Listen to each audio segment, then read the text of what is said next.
Hello, vinyl community. Um, it's time I did part three of my hard and heavy obscurities of the 1970s, I think. So that's what we're doing today. I've got another half dozen records to show you. All good stuff. So let's get started. First up, a band from the UK. I'm going to show you their second album. This came out in 1974. And it's Strider with Misunderstood.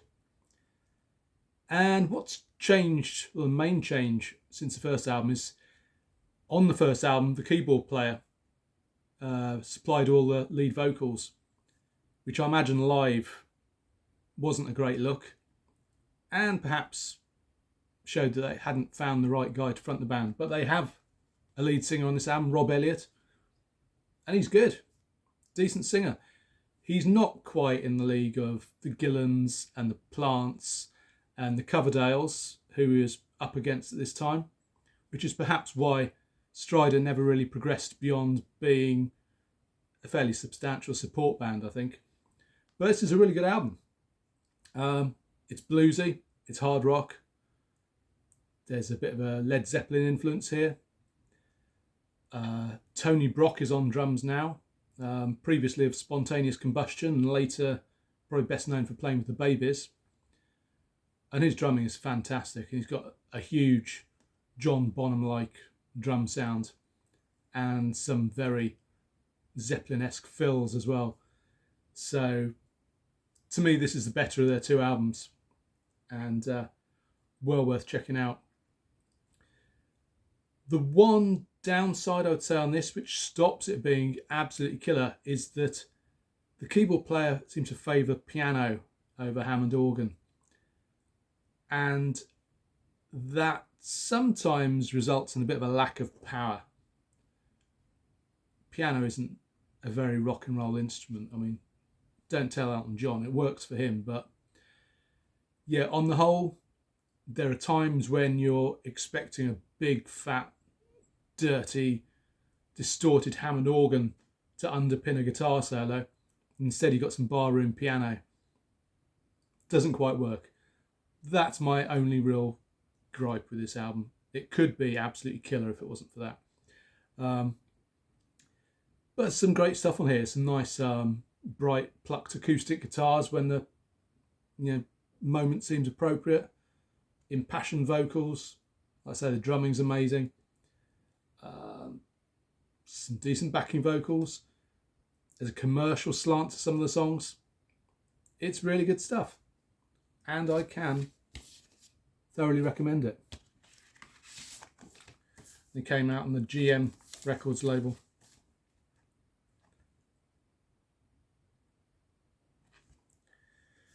So yeah, either of the albums is worth checking out, but to me this one just edges it. So yeah, that is Strider. I should tell you some of the highlights, I suppose. The first track, Open Your Eyes, is a great introduction. There's some really nice harmony backing vocals, which I love.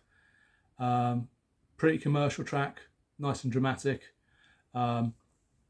Elsewhere, first track on side 2, Already Monday. Getting some great bluesy hard rock, wailing guitar. And yes, I should mention Gary Granger's guitar because he's a really good player. And on that track, rather than piano, the guitar solo is underpinned by a really nice bit of Moog synthesizer, which definitely works. Then second track on side 2, Wingtips. In fact, there's a tasty sort of piano guitar introduction on that one. That really works there. It's a powerful extended ballad with really ballsy vocals and some great backing vocals as well from Jenny Hahn from Babe Ruth, who features, I think, on about 3 tracks on this album, and she's provided some backing vocals on the first album as well. So yeah, definitely some good stuff there. And they finish with a track called Searching for Clouds, which is another really good bluesy rocker with some slight prog moves and another searing guitar solo. Great way to end the LP. Strider. And then from Canada, a band that's not exactly unknown, but certainly don't get the plaudits they deserve. Because for me, this is an unheralded classic, this album. And it's the debut by Moxie. I love this album, just love it. This should be in everyone's collection. And yeah, this belongs alongside the Deep Purples and the Led Zeppelins and the Judas Priests and all the great rock bands. They took 70s rock, and this came out in 1976, and almost dragged the sound into the 80s in the mid 70s. I mean, that's what this sounds like to me. Features great vocals, fantastic guitar playing, brilliant drumming, and real fat bass sound. There's not a weak link in this band, and there's not a weak song either, not on this album. It starts off with a track called Fantasy, which is real moody, smoking, almost power ballad. It's heavy and dark, and I suppose as a kind of ballad, it's an odd way to start the album. It's actually very effective. And it's not a saccharine ballad at all. It's just a slow song, but it works so well, very brooding. It's going to be hard to pick just one or two highlights in this album because it's all so good. And the second track, Sail On, Sail Away, sounds like Rush around the time of their debut album. In fact, the singer Buzz Sherman's voice is similar to Geddy Lee's on that track. Third track, Can't You See I'm a Star, has a real sort of stop-start Led Zeppelin riff. It's a dirty bit of heavy cock rock with some funky wacka guitar on it, and some real preening rock god type vocals. Final track on the first side, Moonrider, has a real fat Bartman Turner Overdrive sort of a riff with the drums locked in tight. There's a delicate middle eight. There's some nice picked guitar and slinky bass, and some double speed drumming beneath the guitar solo. Absolutely brilliant. This is such a good album, and you can get it cheap. It's perhaps a little front loaded. The best tracks are on the first side. That's not to say that the second side's a slouch either. Second track, Still I Wonder, is again another sort of Led Zeppelinish sort of hard rock track, which again has that slight Rush feel to it, a bit of Working Man off the first Rush album. Such good stuff. Train on the second side is a heavy lumbering riff. It's slow, it's doomy, it's almost Sabbathy, but if you imagine Sabbath crossed with someone like Tesla or someone like that, really great stuff. And then it finishes with a track called Out the Darkness, another tight, powerful track, great riff, great vocal. So you need this in your collection if you're into 70s hard rock or 80s hard rock, because like I say, it has that kind of feel to it. Check out Moxie, really great band. And then a band from the UK who probably get more acclaim and more attention for their previous incarnation as The End, who released an acclaimed psych album called Introspection, which was produced by Bill Wyman of the Stones. And they morphed into a band called Tucky Buzzard. And this is their fourth album, All Right on the Night, the only one I have by them. So what their other albums are like, I don't know. I've yet to track those down. But this, again, was produced by Bill Wyman. Obviously had a fairly good relationship with the guy. This is a US pressing on Passport Records, and to be honest, it's not the greatest pressing. It's a little bit kind of grainy sounding, and I'd be interested to hear a UK pressing for a comparison. It's a really good album. I've owned this probably for 40 years now, and I can never quite get my head around the album because it's a little bit all over the place. There's a couple of tracks on here. If they'd gone down that particular route, this would have been an absolute classic. As it is, it's a really good album. It starts off with a track called Can't Live Without It, which is a great song. It's not really a hard rock song, or kind of is. What it is, it sounds like the Stones around the time Goat's Head Soup, which is no surprise really, because that is the Stones album that Bill Wyman had just recorded before coming along and producing this. So whether he had some influence on the band or that's the kind of style they played anyway, I don't know. but it's a very goat's head goat's head soup type of a track. It's swaggering rock and roll with lots of horn accents and a great macho vocal on it. Really good stuff. When elsewhere, there's a lot of kind of Stones crossed with status quo, I suppose, kind of sounds on here. Heavy, hard boogie rock. The good quo, though, the early sort of Frantic Four quo. So it never gets cheesy or too sort of bogged down in the 12-bar stuff. But there's also some strange influences like the third track, Gold Medallions. It sounds very much like Mott the Hoople, that kind of golden age of rock and roll type of a track. And it's good, but again, it's quite a departure from the other songs on this album. Then we get what, for me, is the best track on this album, the reason to buy it. And that's the final track on the first side, All I Want Is Your Love, which has a doomy Black Sabbath style riff with snaking lead guitar and a sort of slow, insistent conga beat throughout. And in fact, the drum kit doesn't come in until about halfway through the song, and even then it plays a bit of a back seat to the congas. And it has an Aussie style sort of mournful vocal and lyric on it. Superb wah-wah guitar solo. And it's amazing. If the whole album was in that style, this would quite possibly be one of the best albums of the 70s. But it's not.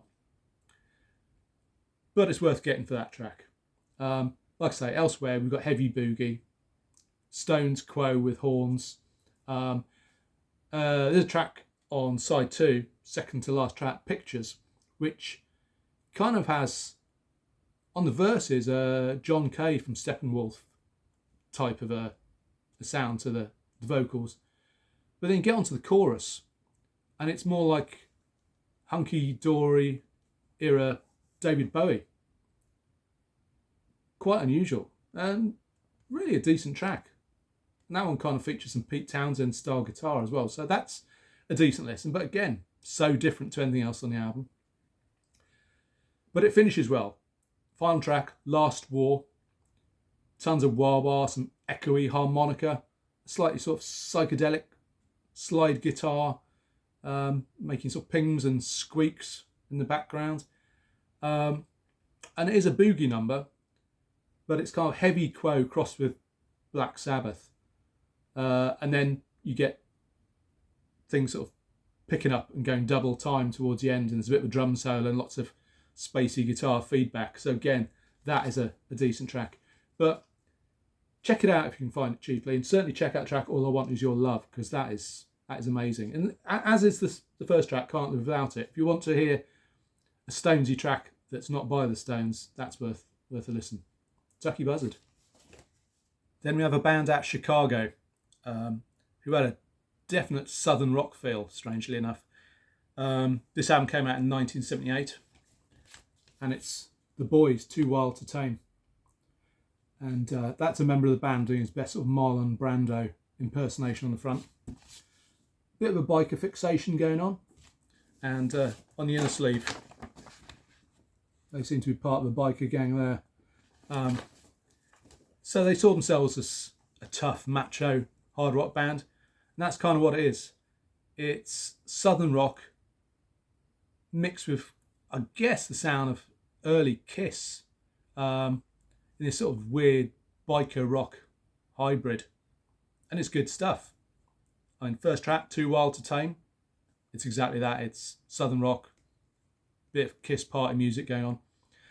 You can imagine this lot on the bill at a Texas football stadium with Foghat, Ted Nugent, Aerosmith, Molly Hatchet, and you can picture the people sunburn, frisbees, topless girls on the boyfriend's shoulders. They would have fit into that scene perfectly, and perhaps did. I don't know what gigs they played, whether they got big enough to play those sort of festivals, but that's the kind of sound they've got. Bluesy biker boogie. There's piano in places. The vocals are like gargled razors at times, but it's decent stuff.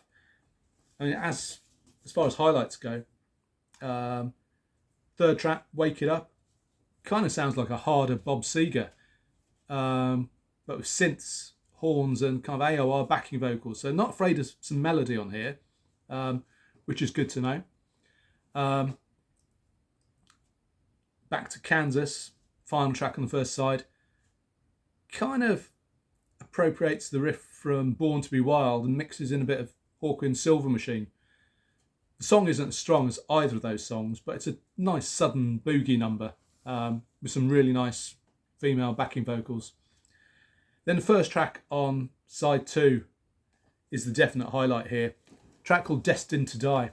It's got a real killer heavy metal riff, which gives way to some fizzing synthesizer and then settles into this sort of chugging hard rock with macho vocals and Hammond organ.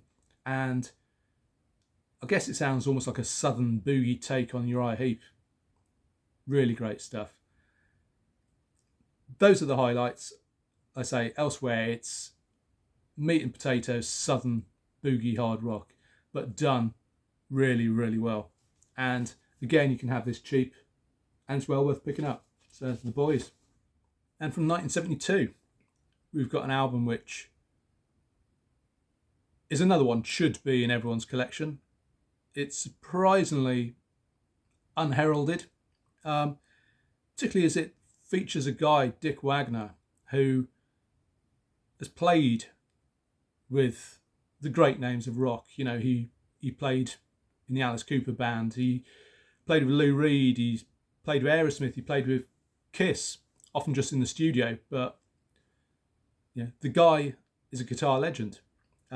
He's previously in the band The Frost, who released 3 albums, I believe, of psych-tinged hard rock. And this album by Ursa Major is an absolute stone-cold classic. I mean, it's a power trio. Dick Wagner plays guitar and sings lead vocals, and he's got a really good voice as well as being able to play guitar. He can really sing, which quite surprised how good his vocals are on here. So this should be better known. It starts off, first track, Sinner, very moody, sort of spacey sounds, tinkling bells, and that leads into a real moody riff and clattering tom-tom fills. And then there's a bit of a breakdown and you get a double time section and it all gets quite proggish. By the time the vocals come in, we're 3 or 4 minutes into the track, and it's a bit of an epic proto-metal classic, to be honest, with helium backing vocals along the lines of Uriah Heep. I suppose it almost sounds like a proggy Dio or something like that. Fantastic track. But the whole album is great. You know, the quality doesn't let up. In My Darkest Hour is a Zeppelin-esque track. Starts with, you know, acoustic guitar picking, a nice clean vocal, and it kind of anticipates some of the better hair metal ballads by 15 years. You know, Tesla, Great White, bands like that were knocking out ballads similar to that 15 years later. Really good stuff. And there's a track Silver Spoon, final track on the first side, which has some mock live crowd noise. I don't think it's recorded live, but they're trying to give that impression. And that reminds me of kind of early Uli John Roth era Scorpions mixed with a bit of Aerosmith riffage. Fantastic stuff. Side 2 starts with a highlight, Stage Door Queen, a real hard metallic riff, a vocal very reminiscent of The Move, but heavier version of The Move. In fact, The Frost at times really reminded me of The Move, but heavier version, so that's no great surprise. But that song sort of morphs into a Led Zepp riff with some superb sort of technical drumming on it. Really great stuff, really great. Then what else we got? Lay Me Down is a great track, a really snotty metallic riff. It's a great piece of I guess, pop metal. Again, a bit like early Kiss, but inevitably with better musical chops, particularly the drums. Really, really good stuff. This, unfortunately, is a reissue on the High Fly label, which isn't the greatest of reissue labels. I'd love to get an original to see just how much better it sounds. Well, make do with this for the time being, but you need to get a copy of this. Really great album. And then to finish, something a bit different. This one came out in 1979.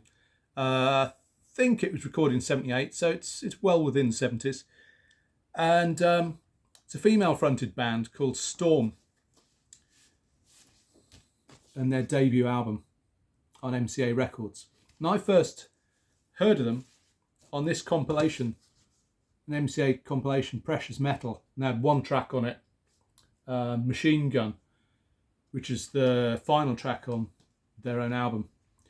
And for the longest time, I didn't realise it was a female singer. I guess I should have looked at the picture of the band on the back, because it's a bit of a giveaway. But to me, it sounded like Geddy Lee was singing with a heavy metal band. And I thought it's fantastic. And it is. But the album itself, well, it's a little bit all over the place. For starters, it's self-produced. And what they needed was someone to rein in their ideas, because they have 3 albums worth of ideas crammed onto one album here, which just makes it sound like they're blurting out everything they want to say in one go and not editing any of it. They really needed reining in. I mean, I love the ambition on this album, but God, they need someone to take them to one side and say, less is more.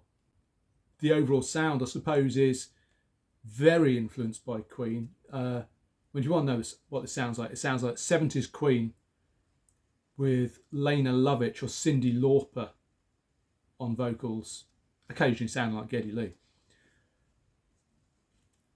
Mad album. I mean, it starts off with a track called I Want You, which has sort of a sweet ballroom blitz drum beat. And the Brian May sort of harmonised guitar sound comes in straight away. And there's some full-on whammy bar diving. So it's very much like someone like Bernie Tormé. And it never lets up. The drummer has a bit of a Roger Taylor fixation. So there's lots of those damp cymbal stops that Roger Taylor from Queen pretty much trademarked. Second track, Tell Me That You Love Me. It's very heavy Queen circa Sheer Heart Attack. It's almost progressive in its ambition, but with this sort of weird, new wavy Lena Lovitch type vocal over the top. And elsewhere you've got sort of quirky, almost power pop, glammy art rock.